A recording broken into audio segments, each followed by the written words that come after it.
अब भाइयों और बहनों, हम पूज्य गुरुदेव भगवान के सत्संगों के ऊपर चलते हैं, क्योंकि सत्संगों से हमें जानकारी मिलेगी और जानकारी से हम सावधान रहेंगे, अपनी मर्यादाओं को बचा पाएंगे, अपनी भक्ति को सफल कर पाएंगे।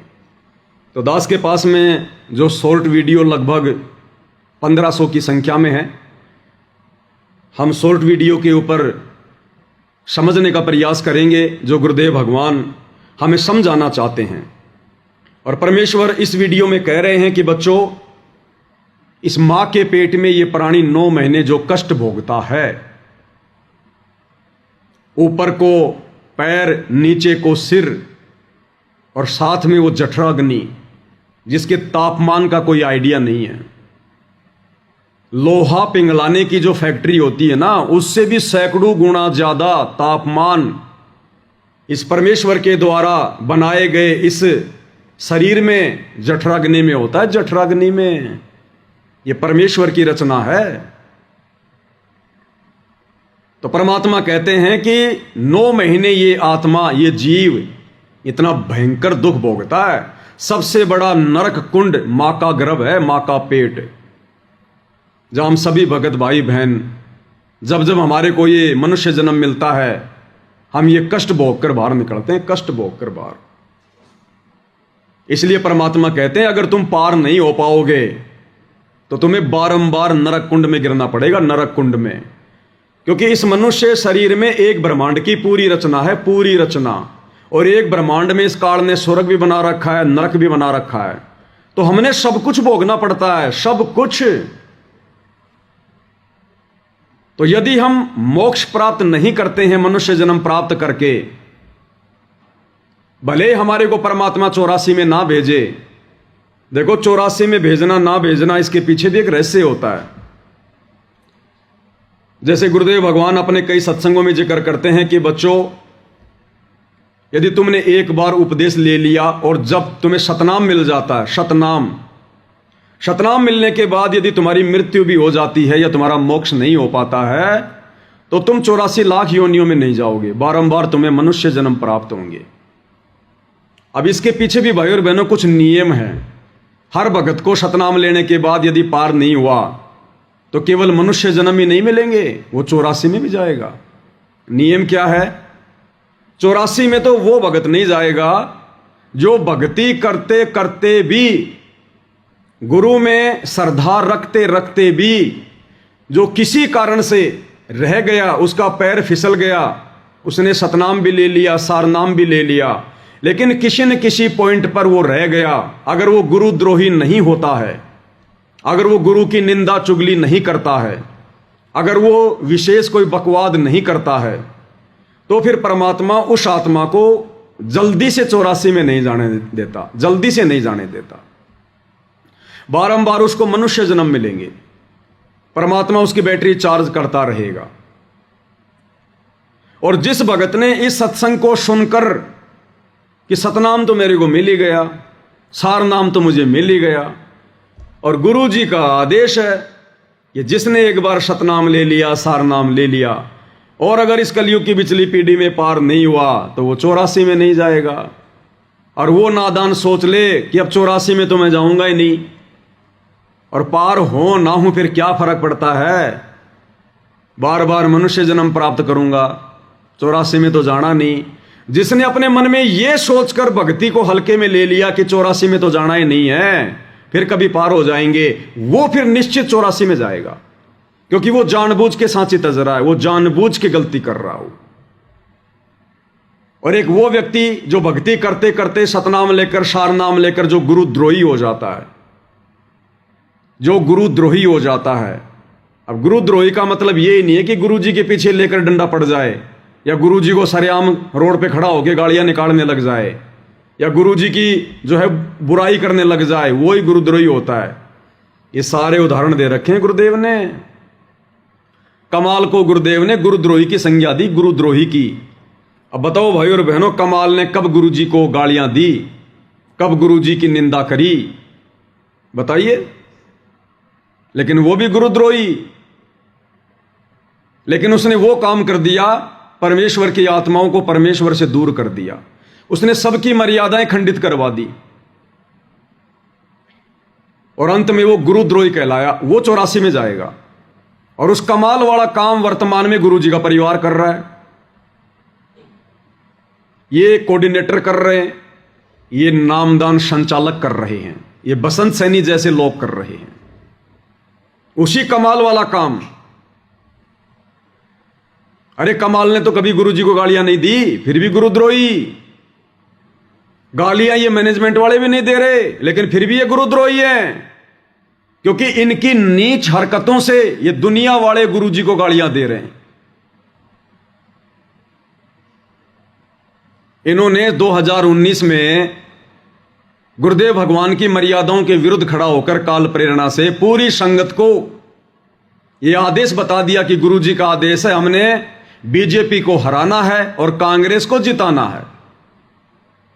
और एक ऐसे व्यक्ति का फुल टू फुल हरियाणा में समर्थन करवा दिया भक्तों से, जिस व्यक्ति के विषय में गुरुदेव ने साफ साफ कह रखा कि उस भूपेंद्र सिंह हुड्डा को, जो करोथा कांड के समय कांग्रेस सरकार में हरियाणा का मुख्यमंत्री था, गुरुदेव ने कह दिया कि उस व्यक्ति के तो इतने लंबे लंबे कीड़े पड़ेंगे, इतने लंबे लंबे कीड़े। और उसने तो पाप कर्मों की मालगाड़ी भर ली, पाप कर्मों की मालगाड़ी।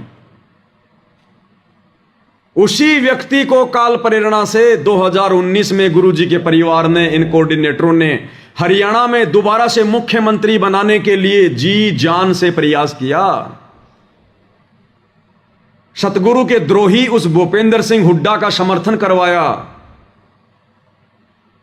और जिस समय इन्होंने गुरुदेव के विधान से हटकर, क्योंकि गुरुदेव भगवान तो राजनेताओं पर थूकते भी नहीं है, इस राजनीति पर थूकना भी पसंद नहीं करते गुरुजी, तो अपने भक्तों को इस गंदी राजनीति में झोंकना तो बहुत दूर की बात है। और उसी गुरु का नाम लेकर 2019 में कांग्रेस को वोट डलवाए। अब जब कांग्रेस को वोट डलवाए जा रहे थे, खुलेआम कांग्रेस का समर्थन किया जा रहा था, तो बीजेपी वाले क्या कर रहे थे? वो गुरुजी को गालियां दे रहे थे। पता नहीं क्या क्या कहा होगा गुरुदेव भगवान को, कि काहे का संत है, डोंगी, पाखंडी, इसमें और राम रहीम में क्या अंतर, इसमें और आसाराम में क्या अंतर। सरकार के तलवे चाटने शुरू कर दिए। बीजेपी ने इस बाबा रामपाल का क्या बिगाड़ दिया जो कांग्रेस के तलवे चाट रहा है। अपनी जमानत करवाने के लिए, जेल से बाहर निकलने के लिए इसने कांग्रेस के साथ में साठगांठ कर ली। अब दुनिया को क्या पता कि ये सारे कुकर्म उनकी गैर हाजिरी में उनका परिवार कर रहा है, ये कोऑर्डिनेटर कर रहे हैं काल प्रेरणा से। तो बीजेपी वालों ने जी भर के गुरु की निंदा की, जी भर के गुरु को गालियां दी। और उसके लिए निमित्त कौन बना? गुरुजी की आड़ में 2019 में कांग्रेस का समर्थन करवाने वाला गुरु का परिवार, ये कोऑर्डिनेटर। फिर जब कांग्रेस सरकार से इनका कार्य सिद्ध नहीं हुआ, काल ने देखा कि अभी ये पूरी मर्यादा टूटी नहीं है, ढंग से इनका घीस निकालनी है। फिर 2024 में उसी काल ने प्रेरणा करके इस सतलोक आश्रम मैनेजमेंट हरियाणा को बीजेपी के सपोर्ट में खड़ा कर दिया। कांग्रेस को छोड़ दिया और फिर बीजेपी के सपोर्ट में आ गए। बड़े बड़े नेताओं की रैलियों में, एमएलए की रैलियों में बेचारे भोले भाले भक्तों को गुरुजी का आदेश बताकर भेजा जा रहा है। सरेआम वोट डलवाए जा रहे हैं पार्टी विशेष का नाम लेकर। अब वो कांग्रेस वाले क्या करेंगे? फिर वो गुरुजी को गालियां निकालेंगे कि भई ये तो वास्तव में महादोगल आदमी है। अब इसने बीजेपी की पूंछ पकड़ ली, ये तो दल बदलू आदमी है, ये बाबा रामपाल तो बिना पेंदे का लोटा है, पता नहीं क्या क्या कहा होगा और जी भर के गालियां दी होंगी। इसका तो कोई स्टैंड ही नहीं है। इस बाबा रामपाल से तो राम रहीम 100 गुना अच्छा। वो शुरू से बीजेपी का है और ये तो कभी कांग्रेस का, कभी बीजेपी का, कभी कांग्रेस का, कभी बीजेपी का। तो गुरुदेव भगवान की ये निंदा चुगली जो उन्होंने की, उसके लिए निमित्त कौन बने? गुरु जी का परिवार, ये कोऑर्डिनेटर। तो बताओ इनसे बड़ा गुरुद्रोही और कौन होगा? अरे उस कमाल ने कम से कम ऐसा घटिया काम तो नहीं किया जो तुमने कर दिया। तुम तो उससे भी बड़े गुरुद्रोही की श्रेणी में हो। अरे उस काल ने कभी स्टेडियम तो नहीं बनवाए, खेल तो उस समय भी खेला करते थे लोग। उस काल ने कभी, उस कमाल ने कभी स्टेडियम तो नहीं बनवाए, अपने गुरु की मर्यादाओं को सरेआम तो नहीं तोड़ा। जो कुकर्म तुम लोगों ने कर दिए गुरु की आड़ में, तो ये रियल गुरुद्रोही हैं भाई और बहनों। तो ऐसी आत्माएं फिर 84 लाख योनि में जाएंगी, चाहे वो कितना बड़ा सूरमा क्यों ना हो। उसने चाहे सतनाम ले रखा हो, चाहे सारनाम ले रखा हो, ये काल सूक्ष्म चोट मारेगा। ये आमने सामने की लड़ाई नहीं लड़ेगा वर्तमान में। इसने कह रखा है कि अब मैं रावण जैसी गलती नहीं करूंगा, आमने सामने होकर लड़ाई नहीं लड़ूंगा। मैं दुर्योधन जैसी गलती नहीं करूंगा, आमने सामने की लड़ाई नहीं लड़ूंगा। मैं कंस जैसी गलती नहीं करूंगा, आमने सामने की लड़ाई नहीं लड़ूंगा। इस कलयुग की बिचली पीढ़ी में अगर मैं लड़ाई लड़ूंगा उस कल की भगवान के साथ, उस पूर्ण परमात्मा के साथ, तो उसके भक्तों के अंदर मैं प्रवेश करके लड़ूंगा, उसके भक्तों में प्रवेश करके लड़ूंगा, उसके भक्तों का ही मैं उस भगवान का विरोधी बना दूंगा। और फिर कहूंगा कि अब मुझे मार के बता। अगर मुझे मारना है तो पहले अपने भक्तों को मारना पड़ेगा, क्योंकि मैं तेरे भक्तों में प्रवेश हूं। अगर मुझ काल को मारना है तो पहले अपने भक्तों को मारना पड़ेगा, क्योंकि अब वो आमने सामने की लड़ाई नहीं लड़ रहा, अब वो सूक्ष्म लड़ाई लड़ रहा है, भक्तोों में प्रवेश करके भक्तों की मर्यादा तोड़वा रहा है। इसलिए तो गुरुदेव भगवान कहते हैं, संगत माही कुसंगत उपजे जैसे बन में बांस, और आप घिस घिस आग लगा देकर बनखंड का भी नाश। अब भाई बाप तो अपने बेटों को मार नहीं सकता, चाहे कितना ही निकम्मा क्यों ना हो। तो बाप ने खूब कोशिश की समझाने की, लेकिन नहीं समझे।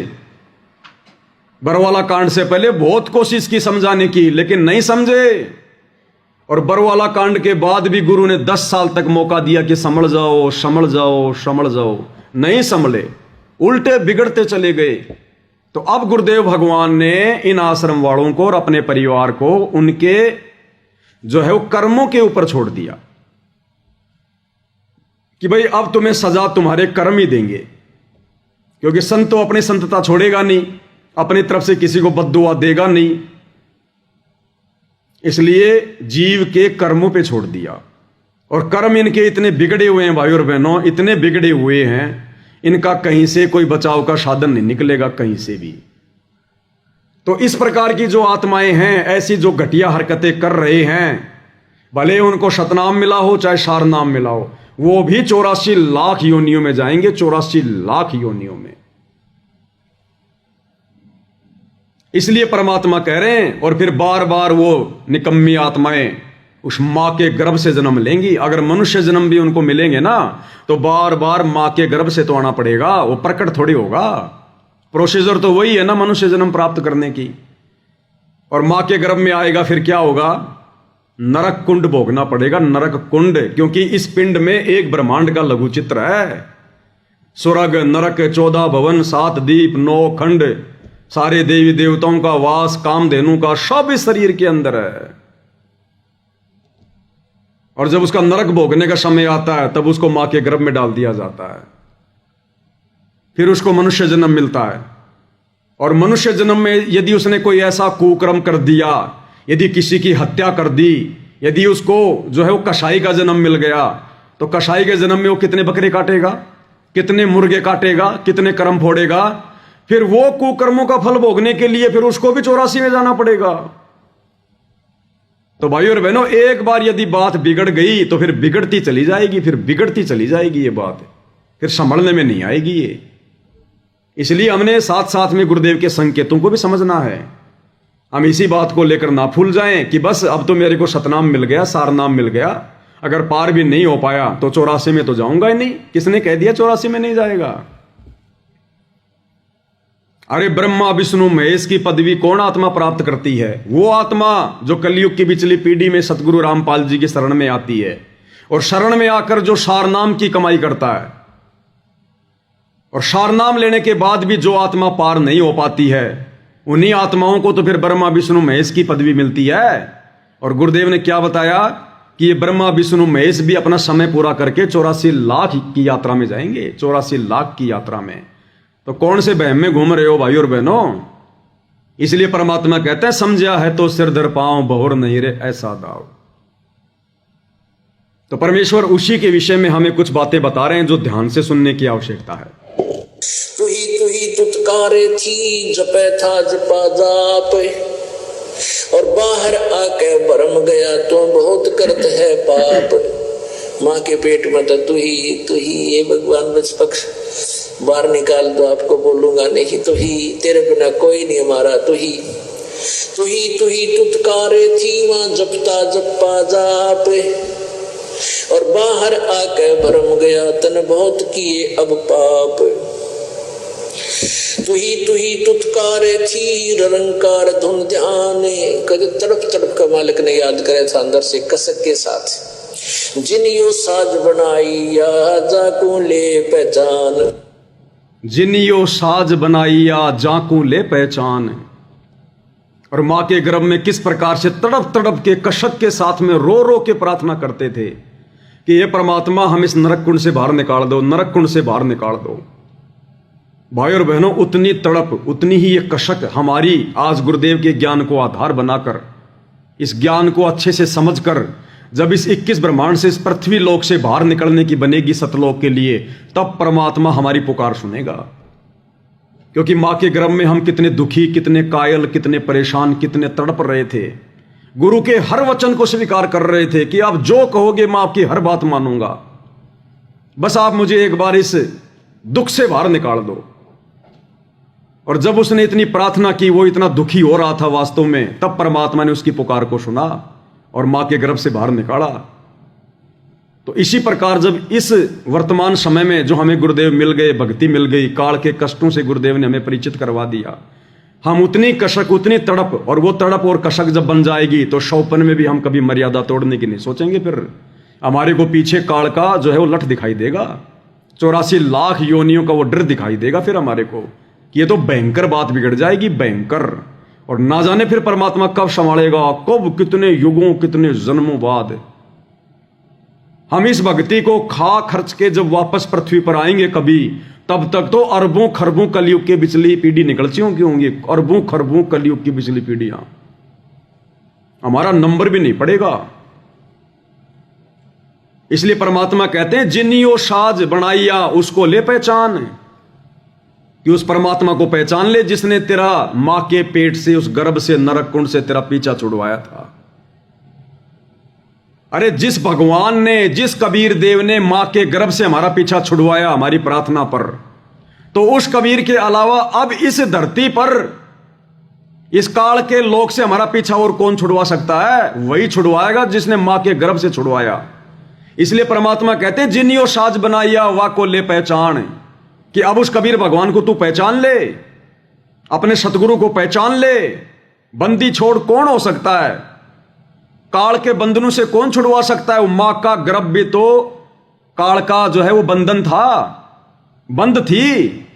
जब वहां से बंदी छोड़ने छुड़वाया तो आज कौन छुड़वा देगा उनके अलावा?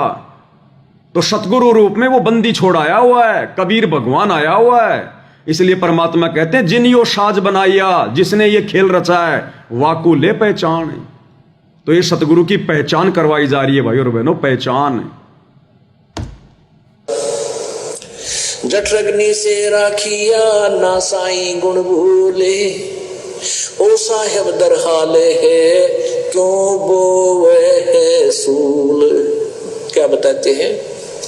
उस परम पिता की गुणों को भूला मत भाई, जिसने तेरी ऐसी आपत्ति में रक्षा की। माँ के पेट में सबसे भयंकर दुख है माँ के गर्भ में। आपको एक प्राणी के 100 वर्ष जीवन और 100 वर्ष कोड लग जा, उससे भी ज्यादा दुख 9 महीने के अंदर इस गर्भ के अंदर आप काट कर बाहर आते हो, और बाहर आते भूल जाते हो, क्योंकि बिना ज्ञान के, बगैर सत्संग के हम ऐसे धोखा खाते रहे।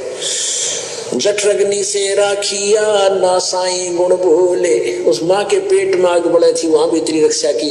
जैसे होली को, प्रहलाद को होली से बचाया था, ऐसे ही माँ के पेट में होली है, उसके साथ तेरी रक्षा की परमात्मा ने। ना साई गुण भूल, उस परम पिता के गुणों को भूला मत। और ओ साहेब दर हाल है क्यों बोवत है सूल, कि वो परमात्मा आज भी है, तो ये खोटे कर्म ना करे, चोरी ठगी रिश्वत खोरी बकवाद है, इन छोड़ दे। आज भी इतना वो तेरे अवश्य देगा। परमेश्वर हमें भाइयों और बहनों इतना सब कुछ समझा रहे हैं, इतना सब कुछ बता रहे हैं, केवल हमारी सुरती सतलोक में लगवाना चाहते हैं, हमारी सुरती भक्ति में लगवाना चाहते हैं, ताकि इन असंख्य जन्मों से, असंख्य युगों से जो हम ये कष्ट भोगते हुए आ रहे हैं, इनसे हमारा किसी भी प्रकार से पीछा छूटे।